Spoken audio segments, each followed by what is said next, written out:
But in Ethiopia, officials haven't issued any flight bans. Ethiopia's national airline has announced that it is still going to continue flights to Nigeria. But officials say they've stepped up checks at the country's main airport. CCTV's Jerem Challa reports. A transport hub that sees itself as a rival Nairobi, Kenya has already stopped flights to the Ebola-hit regions. But Ethiopian Airlines says the chance of Ebola spreading on a plane is low. It doesn't fly to Liberia, Sierra Leone or Guinea, but flights to Nigeria will continue business as usual. That is not the case for passengers, though.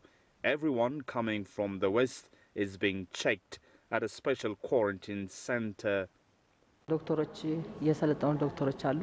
We have trained doctors here as well as health workers, and there are people who spray disinfectant chemicals also. So when passengers come, we diagnose them, and afterwards we spray chemicals on places where they have been inside this airport.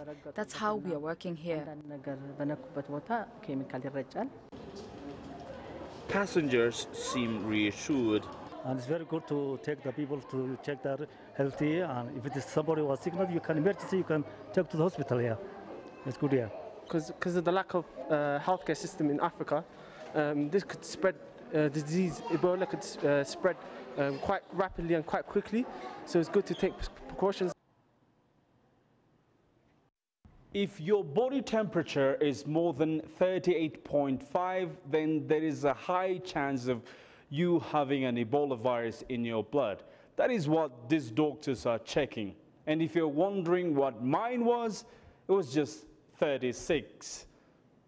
These airport medics are on Ethiopia's first line of defense against Ebola, but the capital is preparing for the worst. An isolation ward has been set aside at one of the main hospitals here. Jerem Challa, CCTV, Addis Ababa.